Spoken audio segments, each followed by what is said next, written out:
Hey, what's up, everybody, man? So, welcome to episode 5 of Finding Out the Truth about the Odell situation here in Cleveland.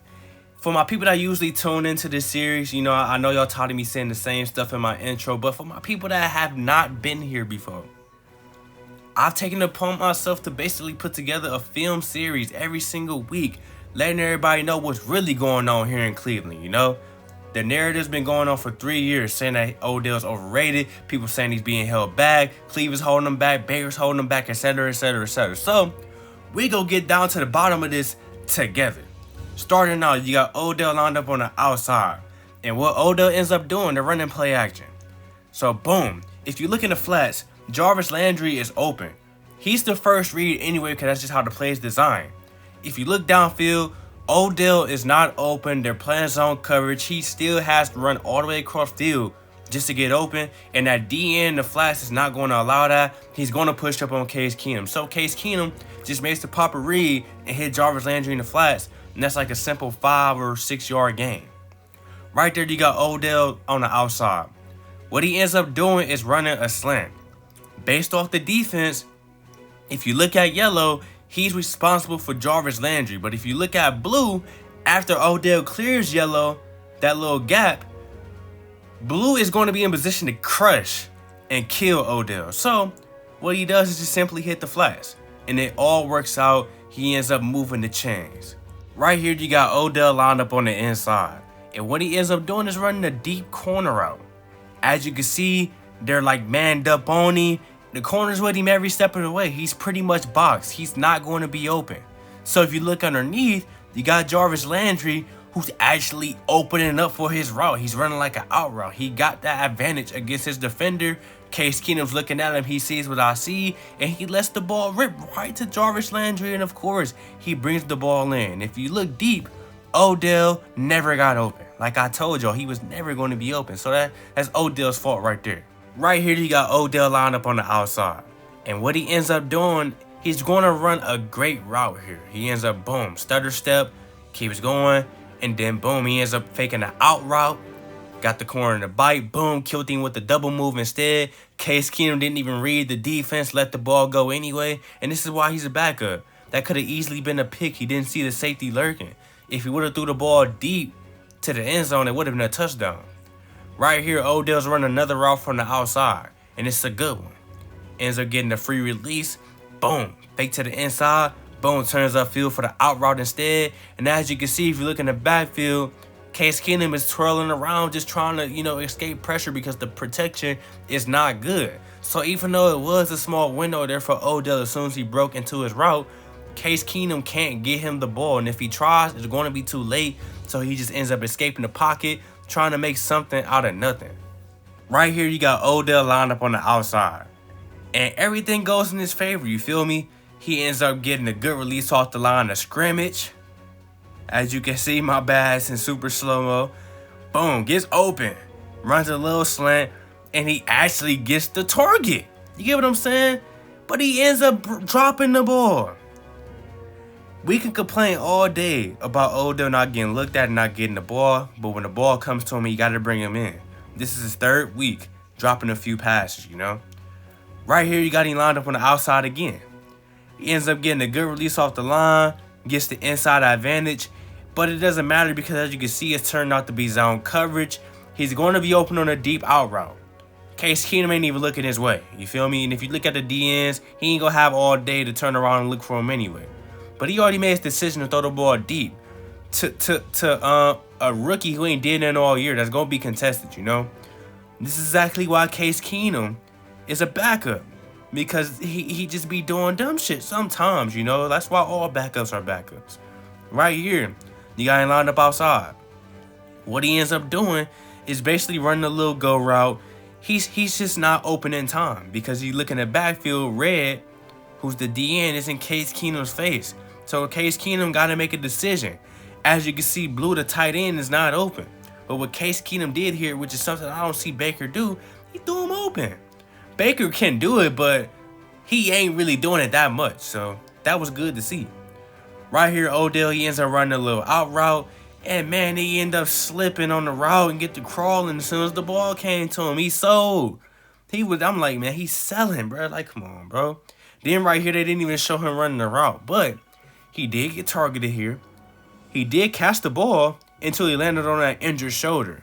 Then he ended up dropping the ball. And as you can see, he's hurt. So that sat him out for at least a few drives. And the rest of the game, he didn't really get that much volume. But right here, he's getting some volume. Runs a quick hitch route. Boom.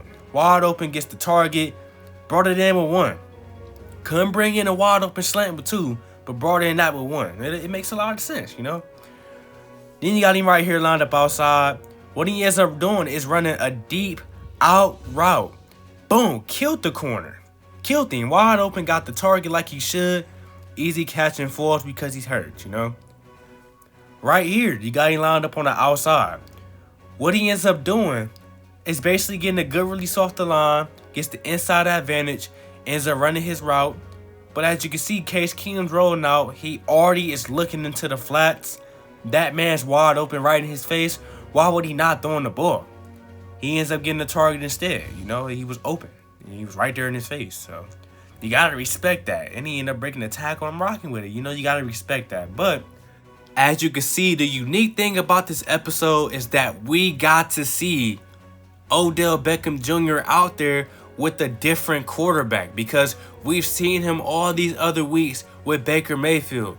Baker Mayfield has had his moments where he just did not look for Odell.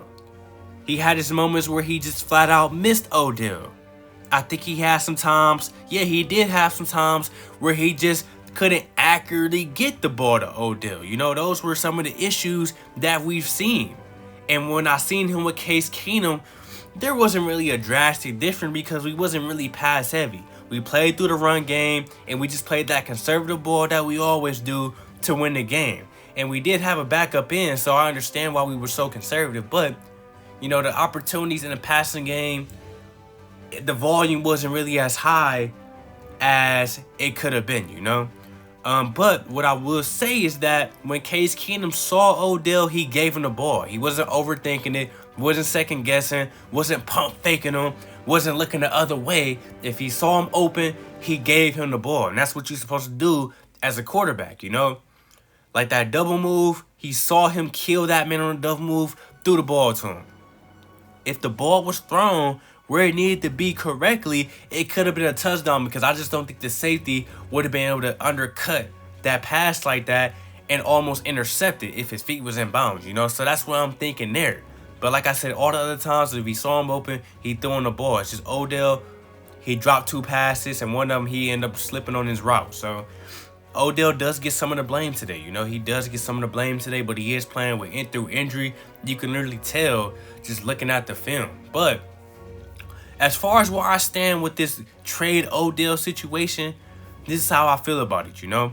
The trade deadline is coming up around the corner, you know?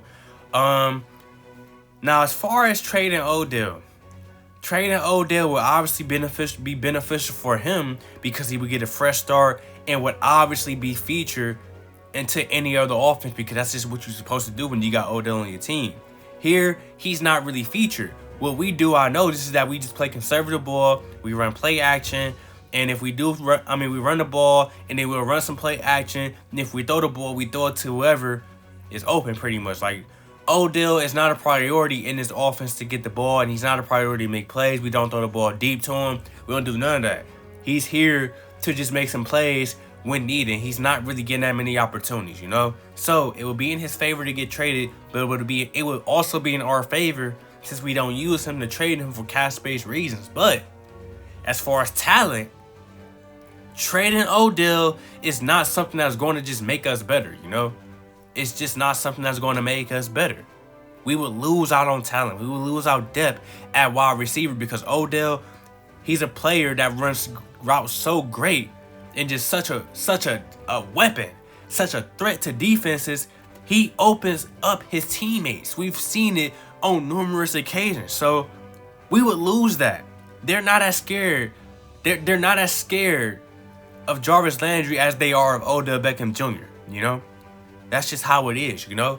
So we'll lose the elite route runner that can go out there and make plays, got hands, etc., you know? And we'll be left with Jarvis Landry, which is cool, but Then we'll be left with Donovan Peoples-Jones, Anthony Schwartz, and Rashard Higgins. That does not sound good. Even though he played with the same core last year when Odell went down, you saw when we played the Chiefs, we needed Odell because dudes weren't getting open, you know? So that's where I'm at with it. It would help Odell and it would help our cap space, but as far as talent, it doesn't really make us better on the field. It actually would take away from us. And we're trying to win the championship. So the only way I would trade Odell is rather it's in the offseason, or if the return is just so worth it to trade him at the trade deadline. But that's pretty much where I'm at with it. Let me know what y'all think in the comment section about the situation. And do you feel like he should get traded? And what would you like to see us get in return? This ain't the NBA, so it's kind of different. But let me know what y'all want to see in return. Like, comment, subscribe, and I got more content coming soon.